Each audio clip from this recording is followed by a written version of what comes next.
Hey everyone, Jake here from Made for the Range. Welcome back to the Made for the Range YouTube channel. And today we are picking up the clubs that I got fitted for about a month ago. Both are in, so we've got a set of TaylorMade P7CBs, as well as that Mizuno MAX driver that we kind of built the forgiving monster with. So we're gonna head inside and we're gonna fill up the gaps that you can see here in this bag with those new clubs. Super excited. Let's get inside. We'll talk to Jared, and we're gonna do a little bit of a spec check, and then we're gonna hit the clubs a little bit just to make sure everything's dialed in. All right, so inside now at my local Golftec store, and Jared, who was our fitter for this, is waiting in the back for me. He's got the clubs still in the boxes, thankfully. He's been very nice to leave them in there and do this for the camera. So we're gonna go back there and join Jared, and we're gonna spec check those irons, and then also make sure that the driver is good to go. All right, Jared, what's going on, man? Hey, man, welcome back in, Jake. How you doing? Good, dude. All right, so brand new P7CBs. We're gonna pull them out, and then you're gonna walk us through. We'll just spec up the 7-iron now, and then we'll kind of speed through Yeah, we'll go through everything else. Perfect.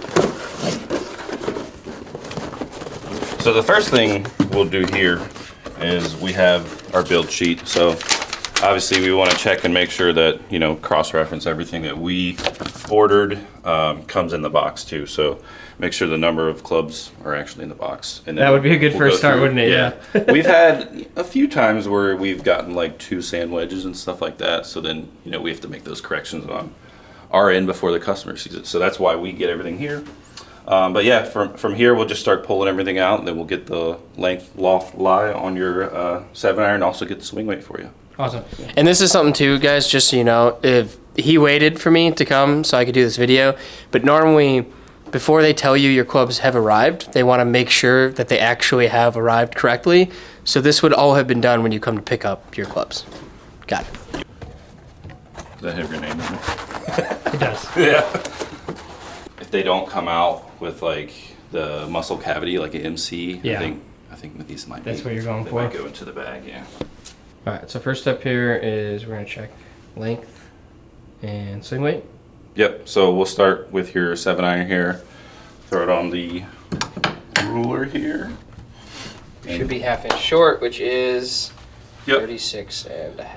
There you go. So right on, looks good there. Swing weight. See what we got here.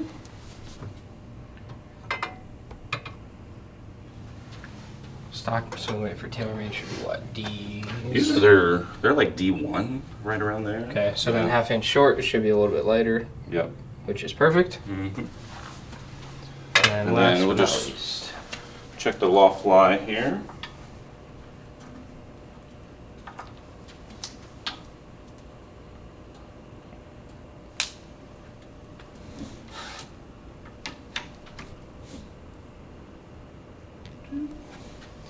So we got 33, which is correct. They're usually 1 degree stronger, I believe.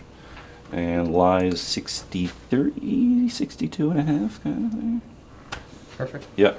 I think it is 62 and a half, right? Yeah. Yeah. So perfect. Yep. All right. Go ahead and we'll run through the rest of the set real quick, and then I'll hop in the bay and hit him a little bit because I've been dying.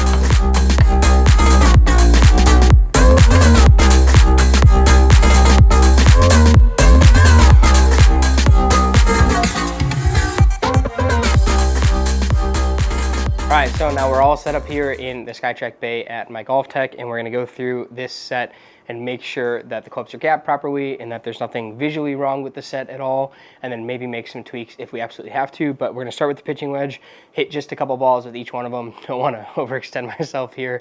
And yeah, we'll go through with the set and just make sure everything looks good.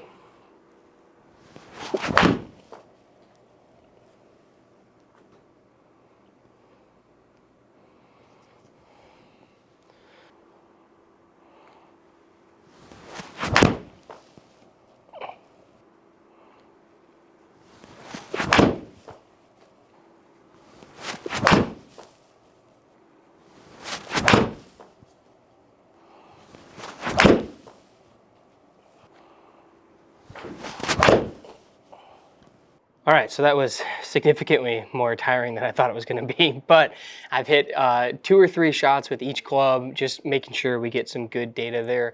And we're just gonna walk through this data real quick and show you guys kind of what I'm looking for when it comes to the gapping and just making sure that a set feels right before taking the confidence to go out on course right away. I've got no issue taking these clubs out on course right now. I don't think there's any changes I'm going to make before I do that. I did struggle a little bit, you can see, with the 5 and the 4.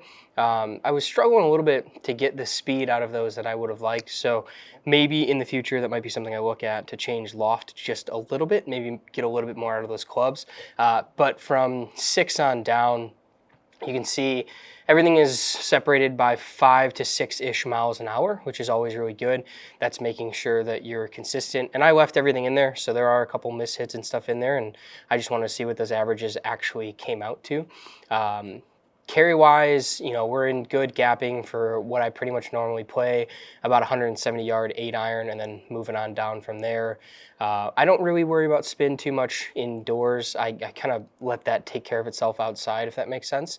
But everything does look okay. It's a little bit low, but we're playing pretty low spin practice balls in here, as well as hitting off of the fiber built stuff here, which is just a little bit lower spin usually. It's not a big deal, as long as you know kind of what you're doing with it. Everything looks great though. I'm happy with the iron set for sure. Can't wait to get it outside. The one thing I will say that I'm incredibly happy with is the descent angle and the height on everything. So a couple findings with these irons for sure was, one, they were really, really buttery soft. And again, as you guys know from the fitting, I'm super, super biased towards these irons. I have wanted these irons to come out for like 6 years. So getting them in hand, I have a little bit of juice to like think about loving them, if that makes sense. So I kind of went into this already loving them, and they feel so good. They look amazing. The 4-iron does scare me just a little bit, not gonna lie, but I probably won't play the 4-iron anyhow. I'll probably play the set 5 through pitching wedge, maybe even throw a 770 in that 5-iron slot if I continue to struggle with it outdoors, but nothing too drastic here. They also, the speeds off of these were phenomenal. I was actually talking to Jared. You know, we were messing around, hitting some balls. He came in and hit some balls too. And the speeds on these are killer. I mean, it jumps off the face. Not incredibly punishing, but definitely a lot of feedback if you do miss that sweet spot, which is always good. That's what this kind of iron is designed for, and that's what I want out of it.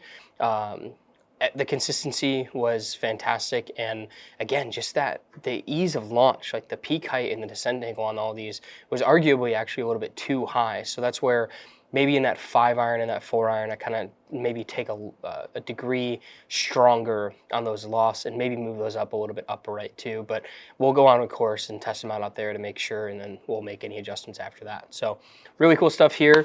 We're gonna jump into a part 2, so there'll be a new video to test out the Mizuno. We'll recap the spec check, and then we'll test out that brand new driver as well. But thank you to Golftec for the fitting, to Jared for his time for this video, and then also to the team over at TaylorMade who were gracious enough to send those irons out for me. So really, really cool stuff here. Can't wait to get them in the bag and out on course.